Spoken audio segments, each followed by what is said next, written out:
दोस्तों, प्रयागराज संगम पर महाकुंभ का आयोजन अपने चरम पर था। लाखों श्रद्धालु, साधु, सन्यासी और पर्यटक गंगा, यमुना और सरस्वती के संगम पर स्नान करने पहुंचे थे। जगह जगह नागा साधुओं के अखाड़े लगे हुए थे। चिलम की सुगंध और शंख ध्वनि वातावरण को अलौकिक बना रही थी। इसी बीच एक मौलाना काली पगड़ी बांधे, लंबा काफ्तान पहने भरे मेले में प्रवेश करता है। उसकी आंखों में एक अजीब सी चमक और चेहरे पर नाराजगी थी। जैसे ही वह नागा साधुओं के एक बड़े अखाड़े के पास पहुंचा, वह जोर जोर से गालियां देने लगा। उसकी आवाज इतनी कड़वी और तीखी थी कि लोग सहम गए। तुम सब पाखंडी हो, झूठे हो, धर्म के नाम पर ढोंग करते हो, वह चिल्ला रहा था। अचानक अखाड़े के साधु मौलाना की तरफ देख गुस्से में उठ खड़े हुए। नागा साधुओं की सेना उसे घेरने लगी। मेला प्रशासन और पुलिस तुरंत मौके पर पहुंच गई, लेकिन मौलाना ने अपनी आवाज और तेज कर दी। तुम्हारे पाखंड की सच्चाई मुझे पता है, वह चिल्लाया। उसकी बातों में ऐसा कुछ था जो साधुओं को विचलित कर रहा था। एक बूढ़े नागा साधु जिनका नाम स्वामी दयानंद था, मौलाना को ध्यान से देखा। उनका चेहरा गंभीर हो गया। तुम कौन हो और हमारा क्या चाहते हो? उन्होंने धीमे लेकिन तीखे स्वर में पूछा। मौलाना मुस्कुराया, लेकिन उसकी मुस्कान में दर्द और रहस्य था। मेरा नाम पूछते हो? सच कहूं तो मैं खुद ये भूल चुका हूं कि मैं कौन हूं, लेकिन मैं जानता हूं कि तुम सब कौन हो और तुम्हारे इस अखाड़े का असली चेहरा क्या है। इतना कहकर मौलाना ने अपनी काली पगड़ी उतारी। उसके सिर पर एक गहरा घाव था, जैसे कोई पुराना निशान। सभी स्तब्ध रह गए। भीड़ में खुसुर फुसुर शुरू हो गई। तुम्हें यह याद है आनंद? मौलाना ने साधु की तरफ इशारा करते हुए कहा। आनंद पीछे हट गए। उनके चेहरे पर भय और आशंका साफ झलक रही थी। बाकी नागा साधु भी असहज हो गए। कौन हो तुम?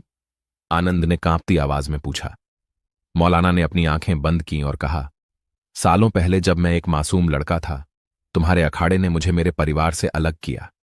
मेरे साथ क्या हुआ, ये कहानी मैं सबके सामने खोल दूंगा। इतना कहकर मौलाना ने भीड़ की तरफ देखा। यहां आने का मेरा मकसद सिर्फ सच को उजागर करना है। यह कुंभ मेला नहीं, यह एक राज है जिसे मैं आज खोलने आया हूं। अब तक भीड़ मंत्रमुग्ध हो चुकी थी। नागा साधु मौलाना की ओर बढ़ने लगे, लेकिन वह अपनी जगह से नहीं हिला। कौन था यह मौलाना? उसका नागा साधु से क्या रिश्ता था? उसके सिर पर वह गहरा घाव कैसे पड़ा? यह सवाल हर किसी के मन में गूंजने लगा। लेकिन मौलाना की आंखों में ऐसा सस्पेंस था जैसे वे खुद भी इन सवालों का जवाब देने के लिए तैयार नहीं था। संगम किनारे की हलचल बढ़ चुकी थी। भीड़ मौलाना की बातों से हतप्रभ थी तो नागा साधु असहज और नाराज। मौलाना के चेहरे पर अब भी वही गहरी मुस्कान थी जिसमें दर्द और रहस्य छिपा था। स्वामी अवधेशानंद ने कुछ पल चुपचाप मौलाना को देखा, फिर अपनी कमंडल से गंगा जल छिड़कते हुए धीरे से बोला, तुम झूठ बोल रहे हो। तुम्हारे झूठ से यहां की पवित्रता भंग हो रही है। बताओ, तुम्हारा असली मकसद क्या है? मौलाना ने गहरी सांस ली और बोला, मकसद तो तुमने ही बनाया है। क्या तुम्हें याद नहीं? 25 साल पहले प्रयागराज के पास एक छोटा गांव था, दिगंबरपुर। वहां मेरा परिवार रहता था। मेरे पिता एक साधारण किसान थे और मेरी मां। कहते कहते उसकी आवाज भर्रा गई। उसने खुद को संभालते हुए कहा, उस गांव में तुम्हारे अखाड़े ने एक धार्मिक अनुष्ठान किया था, लेकिन वह अनुष्ठान नहीं, विनाश का तांडव था। आनंद के चेहरे पर बेचैनी बढ़ने लगी। उनकी मुट्ठियां कस गईं, लेकिन वह कुछ नहीं बोले। आसपास खड़े अन्य नागा साधु भी अचानक मौन हो गए। मौलाना ने अपनी आवाज तेज की, तुम्हारी पवित्रता का ढोंग। उस रात मेरे पिता ने तुम्हारे अनुष्ठान का विरोध किया था। उन्होंने तुम्हारी झूठी कहानियों पर सवाल उठाए थे और उस रात मेरे पूरे गांव को आग के हवाले कर दिया गया। मेरी आंखों के सामने मेरे माता पिता को जलाया गया और मैं किसी तरह बच गया। लेकिन क्या तुम जानते हो मैं कैसे बचा? भीड़ में सन्नाटा छा गया। मौलाना की बातें सुनकर लोग सिहर उठे। कोई कानाफूसी करने लगा तो कोई एकटक मौलाना को देखने लगा। मौलाना ने आगे कहा, तुम्हारे एक साथी जिसका नाम अब भी मेरे याद में बसा है, स्वामी चैतन्यनंद, उन्होंने मुझे बचाया। उन्होंने मुझे यहां से बहुत दूर एक मुस्लिम मौलवी के पास भेज दिया। उन्होंने कहा था, यहां तुम्हारी जान खतरे में है। तुमसे जो लिया गया है उसे एक दिन वापस पाने का समय आएगा। स्वामी दयानंद का चेहरा अब लाल हो चुका था। वह किसी बात को दबाने की कोशिश कर रहे थे। बस, ये सब मनगढ़ंत कहानी है। हमारे अखाड़े पर झूठा आरोप लगाना बंद करो। लेकिन मौलाना ने उनकी बात को अनसुना करते हुए अपनी पगड़ी के नीचे से एक पुराना ताबीज निकाला। वह उसे हवा में लहराते हुए बोला, क्या ये ताबीज तुम्हें याद है? ये वही चैतन्य नंद ने मुझे दिया था। उन्होंने कहा था कि ये अखाड़े का सबसे बड़ा राज है, ये सिर्फ तुम्हें और तुम्हारे गुरु को पता है। ताबीज को देखकर आदित्यनंद पीछे हट गए। उनके कदम लड़खड़ाने लगे। आसपास के नागा साधुओं में हलचल मच गई। कोई फुसफुसा रहा था, ये कैसे मुमकिन है? वह ताबीज तो चेतन आनंद के साथ ही खत्म हो गया था। मौलाना की आंखों में आंसू थे, लेकिन उसके होठों पर अजीब सी मुस्कान थी। तुम सोचते हो ये मेला सिर्फ श्रद्धा का केंद्र है, ये तुम्हारे पापों की गवाही देने का स्थान भी है। आज मैं तुम्हारा सच उजागर करूंगा, और अगर तुमने मुझको रोका तो यही भीड़ तुम्हें न्याय देगी। इतना कहकर मौलाना ने एक कदम आगे बढ़ाया और साधुओं के घेरे के पास जाकर चिल्लाया, क्या तुम सब जानते हो तुम्हारा अखाड़ा किन रहस्यों को छिपा रहा है? भीड़ से कुछ लोग मौलाना के समर्थन में बोलने लगे तो कुछ साधुओं के साथ खड़े हो गए। मौलाना गरमाने लगा। पुलिस भी असमंजस में थी कि किसका साथ दिया जाए। अचानक स्वामी दयानंद ने जोर से चिल्लाकर कहा, शांत रहो, यह स्थान विवाद के लिए नहीं है, यह पवित्र भूमि है। जो कुछ भी कहना है वह अखाड़े के भीतर आकर कहो, यहां नहीं। मौलाना हंस पड़ा। अखाड़े के भीतर क्या तुम्हें लगता है मैं वहां आऊंगा और जिंदा वापस लौटूंगा? नहीं, अद्वैत आनंद जो सच है वह यहीं सबके सामने उजागर होगा। स्वामी दयानंद ने अपने अनुयायियों की ओर देखा और धीमे स्वर में कहा। उनके शब्द सुनते ही नागा साधु मौलाना की ओर बढ़ने लगे, लेकिन तभी मौलाना ने साधुओं को अपनी ओर आते देख ठहर कर उनकी ओर घूरा। उसकी नजरों में न डर था और न ही झिझक। वह वहीं खड़ा रहा, मानो उसे किसी बात का भय नहीं था। साधुओं के बीच बढ़ती गर्मी को देखकर भीड़ पीछे हटने लगी। माहौल में घुलती आशंका अब एक तूफान का रूप ले रही थी। जैसे ही नागा साधुओं ने मौलाना को घेर लिया, वह चिल्लाया, आज मुझ पर हाथ उठाने से पहले यह भी सोच लो कि तुम्हारे पाप और अधिक उजागर हो जाएंगे। मेरी कहानी अधूरी नहीं रहेगी। स्वामी दयानंद ने अपने अनुयायियों को हाथ उठाकर रोक दिया। उनका चेहरा गंभीर था और उनकी आंखों में कई भाव एक साथ उमड़ रहे थे, गुस्सा, डर और कुछ ऐसा जो किसी रहस्य को संभालने की कोशिश कर रहा था। अगर तुम सच में कुछ जानना चाहते हो, तो अद्यतन नंद ने कड़कते हुए कहा, तो आओ, लेकिन यहां नहीं।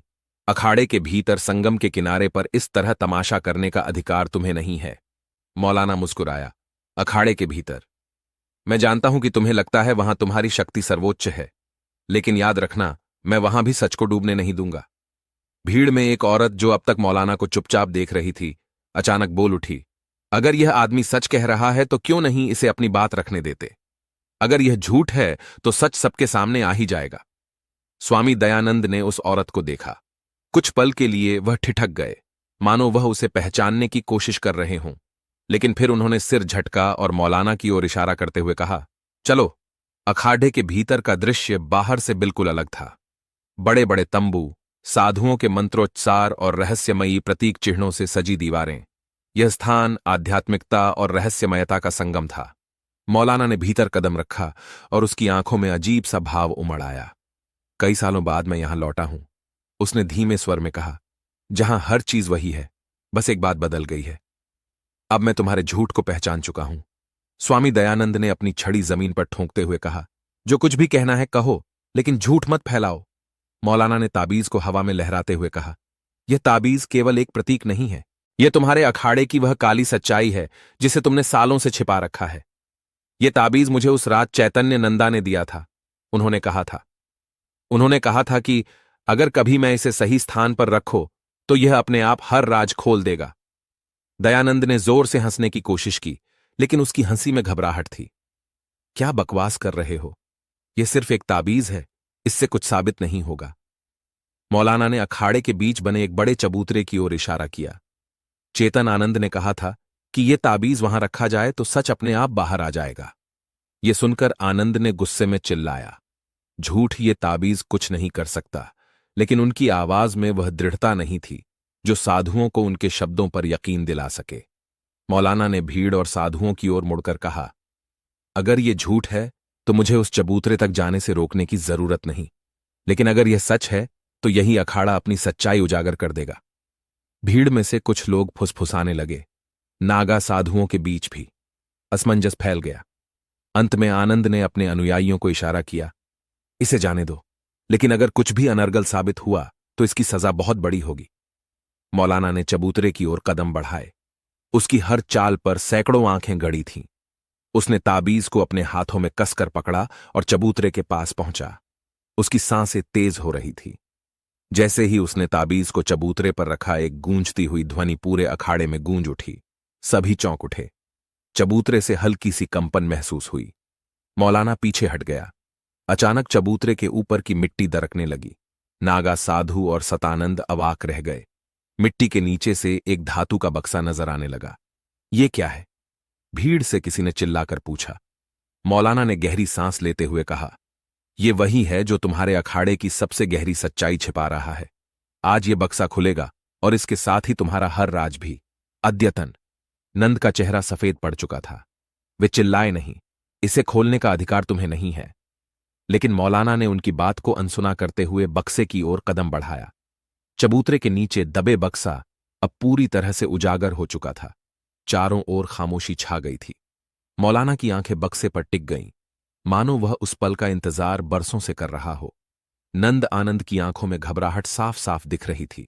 वह आगे बढ़कर कुछ कहने ही वाले थे कि मौलाना ने अपनी हथेली से उन्हें रोक दिया। अब और कोई झूठ नहीं। मौलाना ने शांति लेकिन दृढ़ स्वर में कहा, यह बक्सा सालों से दफन था। चैतन्य नंद ने मुझे बताया था कि इसमें तुम्हारे पाखंड का सबूत छिपा है। आज इसे खोलने का वक्त आ गया है। आनंद ने चिल्लाकर कहा, यह सब फरेब है। यह बक्सा कुछ नहीं है। इसे खोलने का कोई अधिकार तुम्हें नहीं है। उनके स्वर में गुस्सा तो था, लेकिन उनके शब्द कमजोर लग रहे थे। भीड़ पीछे हट गई, लेकिन हर किसी की नजर उस बक्से पर थी। नागा, साधु भी असमंजस में थे। कुछ अद्वैत आनंद का समर्थन कर रहे थे, तो कुछ चुपचाप खड़े रहकर यह तमाशा देख रहे थे। मौलाना ने धीरे धीरे बक्से को खोलने के लिए हाथ बढ़ाया। उसकी उंगलियां बक्से के जंग लगी सतह पर थरथरा रही थीं। जैसे ही उसने ढक्कन हटाया, एक हल्की सी खनकती आवाज सुनाई दी। बक्से के भीतर से एक गहरी सड़ी गली गंध निकली। भीड़ की सांसें थम गई। हर कोई जानना चाहता था कि उस बक्से में क्या छिपा है। मौलाना ने भीतर झांक कर देखा और उसकी आंखें चौड़ी हो गईं। उसके होंठ बुदबुदाए, लेकिन शब्द बाहर नहीं निकले। क्या है इसमें? भीड़ में से किसी ने चिल्लाया। मौलाना ने कांपते हुए हाथों से बक्से के भीतर से कुछ निकाला। वह एक पुरानी मटमैली किताब थी। उसकी जिल्द फटी हुई थी और उस पर कुछ संस्कृत में लिखा हुआ था। किताब के साथ एक और वस्तु थी। वह लोहे की छोटी सी मूर्ति जो आधी टूटी हुई लग रही थी। दयानंद का चेहरा देखते ही देखते भय से सफेद पड़ गया। उनकी आंखों में ऐसा भाव था मानो वह इन चीजों को पहचानते हो। उन्होंने तेजी से साधुओं की ओर देखा और चीखते हुए कहा, इसे तुरंत बंद करो। यह अशुभ है। इसे कोई मत छुओ। लेकिन मौलाना ने किताब को खोलने का प्रयास किया। उसके पन्ने चिपके हुए थे, जैसे सालों से किसी ने उन्हें छुआ तक नहीं था। उसने पहला पन्ना पलटा और उसके भीतर से एक कागज बाहर गिरा। कागज पर कुछ लिखा हुआ था काले अक्षरों में, जो समय की मार से धुंधले हो चुके थे। मौलाना ने कागज उठाया और पढ़ने की कोशिश की, लेकिन पढ़ते ही उसका चेहरा बदलने लगा। उसके होंठ फड़फड़ाए और उसने धीरे से कहा, यह तो भीड़ अब बेचैन हो चुकी थी। क्या लिखा है इसमें? लोग चिल्लाने लगे।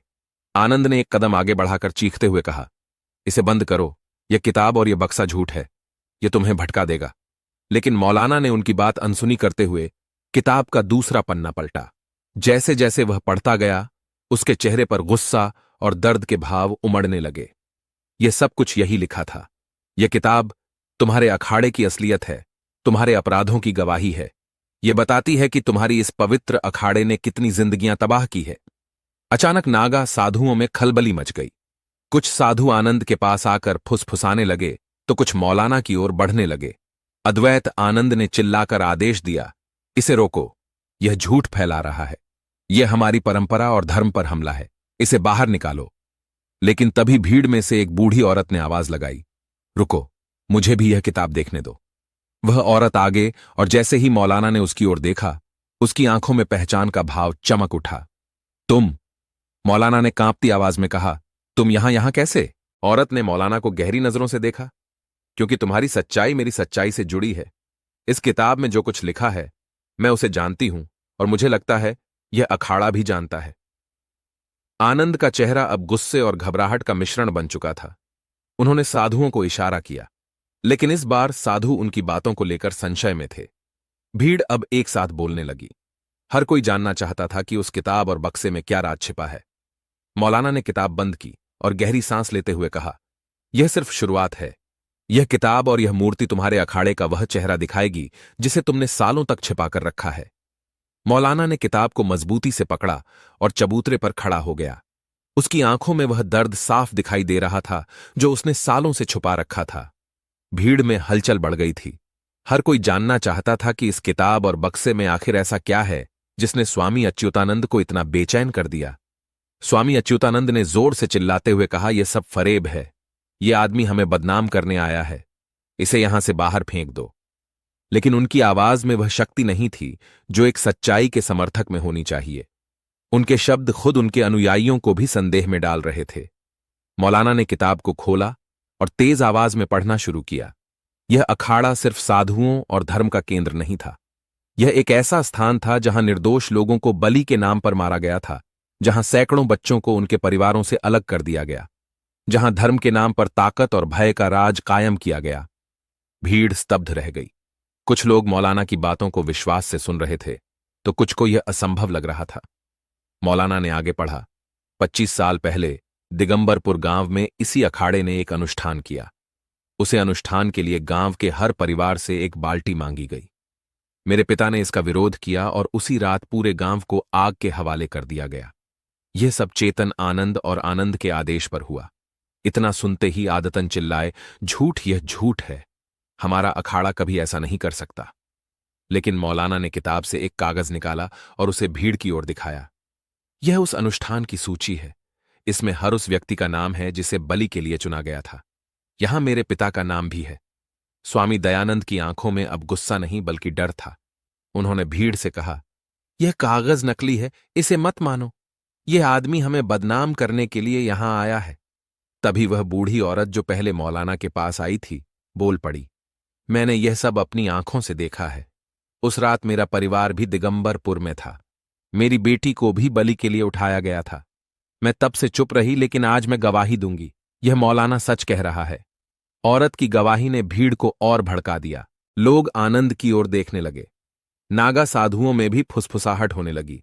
कुछ साधु धीरे धीरे पीछे हटने लगे। मौलाना ने किताब को बंद करते हुए कहा, मैं यहां बदला लेने नहीं आया। मैं यह सच उजागर करने आया हूं। यह अखाड़ा जो धर्म और पवित्रता का ढोंग करता है, असल में पाप और अत्याचार का गढ़ है। भीड़ से आवाजें आने लगीं। यह सच है या झूठ, यह जानने के लिए जांच होनी चाहिए। अद्यतन नंद ने हार मानते हुए सिर झुका लिया। उन्होंने धीमे स्वर में कहा, हां, यह सच है, लेकिन यह सब मैंने अपने गुरु के कहने पर किया था।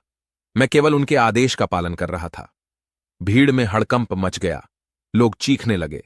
पुलिस ने तुरंत आदेश नंद और अन्य साधुओं को हिरासत में ले लिया। मौलाना वहीं खड़ा रहा, आंखों में आंसू लिए, लेकिन चेहरा शांत था। बक्से से मिली मूर्ति और किताब को प्रशासन ने अपने कब्जे में ले लिया। अखाड़े के काले रहस्यों की जांच शुरू हुई। नागा साधुओं का अखाड़ा हमेशा के लिए बंद कर दिया गया। मौलाना ने संगम की ओर देखा और कहा, मैंने अपनी जिम्मेदारी पूरी कर दी। अब यह गंगा मां और न्याय की जिम्मेदारी है कि वह इन पापों को धो दे। उसके बाद मौलाना भीड़ से दूर नदी के किनारे गायब हो गया। कुछ लोगों ने उसे आखिरी बार गंगा के पवित्र जल में डुबकी लगाते हुए देखा। वह जहां से आया था वहीं लौट गया, लेकिन उसने जो राज उजागर किया वह प्रयागराज के इतिहास में हमेशा के लिए दर्ज हो गया।